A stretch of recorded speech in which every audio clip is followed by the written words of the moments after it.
Hi, my name is Gerard, and let's talk about movies in the 60s. One in particular. Let's talk about Midnight Cowboy. I don't hear words they're saying. Created at the end of the decade, Midnight Cowboy is notable for not only winning Best Picture, Best Director, and Best Adapted Screenplay, and being the only X-rated film to win Best Picture. That's right, it was originally X-rated. But it is also notable for one other thing, marking a major step in the evolution of cinema. So sit back, relax, and listen to what I have to say about this iconic film from the 60s. Would you like a cup of coffee? This movie is about the American dream.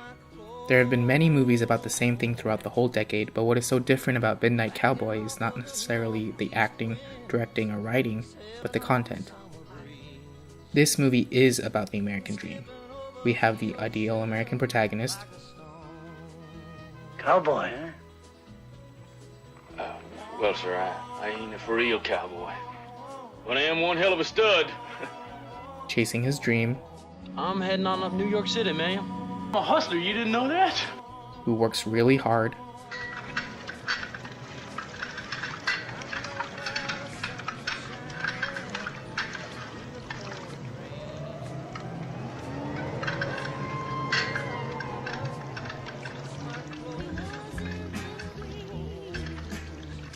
And has a great sense of moral ideals.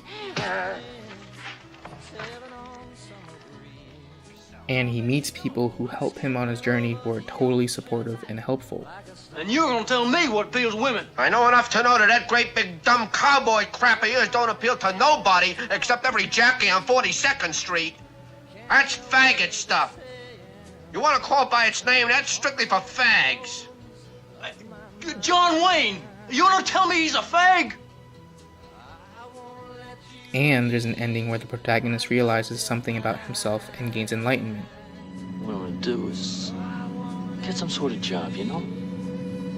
Because hell, I ain't no kind of hustler. I mean, there must be an easier way of making a living than that. Some sort of outdoors work. What do you think? And everyone is okay at the end. Totally a movie in the same vein as those made earlier in the decade, like The Wheeler Dealers or That Touch of Mink, right? I had said that this movie is about the American dream.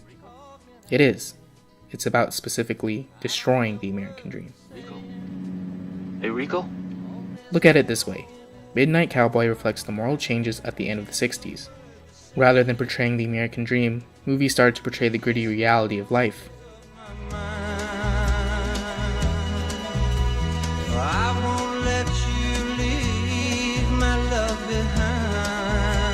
Instead of films with a fantastic love story which still portray conservative ideals, you go to a movie about basically a kid who lives in a man's body, who plays dress up, whose primary goal is to have sex with women as his profession. Listen, Marjorie, you should try it. It might be terrific for you. The ideals that are portrayed in earlier films like The Wheeler Dealers are completely thrown out the window by the time Midnight Cowboy comes to theaters. Let's talk about how this happened later. For now, we'll talk more about why this movie is about destroying the American dream. Actually, it's not only that kind of movie. It's also a coming-of-age movie. A coming-of-age film about America. Buck, who dresses like a cowboy, is literally America personified. He lives with his old ideals, believing that he can follow his dreams. How about you? Not bad. Not bad. What a cowboy. But when he comes to the alien land of New York, life quickly challenges him.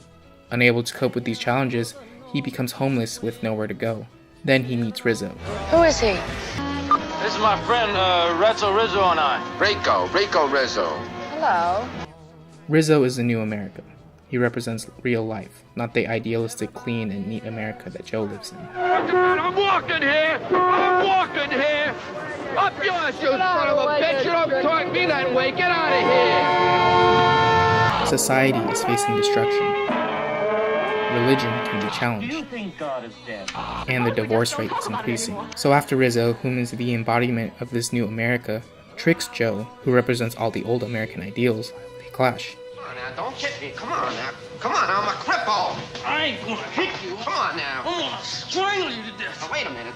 And when Joe has his nightmares, Rizzo is among the people against him. He feels Rizzo is a threat and will be responsible for his life crumbling away.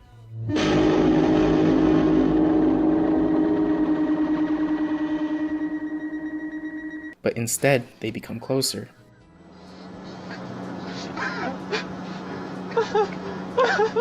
And Rizzo raises Joe up from his past life to adapt to the real world. He teaches Joe how to survive. Rizzo becomes a mother-like figure to Joe, something Joe needs after being abandoned by his own mother. Don't believe me? There are scenes throughout the whole movie where Rizzo takes care of Joe like a mother would their child. He feeds Joe. Smells worse hot than it did cold. All right, starting tomorrow, you cook your own goddamn dinner. Or you get one of your rich Park Avenue ladies to cook for you. I'm eating it, see? In her penthouse. He cleans Joe. Polish. Stupid bastard coughed his lungs out from breathing. And he even lectures him. In New York, no rich lady with any class at all buys that cowboy crap anymore. They're laughing at you on the street. Rizzo teaches Joe about this new life until he can grow out of his childhood and become enlightened. I got this damn thing all figured out. When we get to Miami, what I'm gonna do is get some sort of job, you know? Because hell, I ain't no kind of hustler. I mean, there must be an easier way of making a living than that. Some sort of outdoors work. What do you think? And when Joe doesn't need Rizzo anymore, Rizzo lets go. The subtext in this film comments on the transition in the film industry at the time. By the time of Midnight Cowboy, like Joe Buck in the film, America and the film industry had grown up. We didn't need the cute romantic stories or the happy endings. That wasn't real life. The production code started to weaken in the 60s, and themes like sexuality and violence could be shown more explicitly. Perhaps when the film industry grew up and realized what it needed to survive in this new world, that's when people started paying more attention.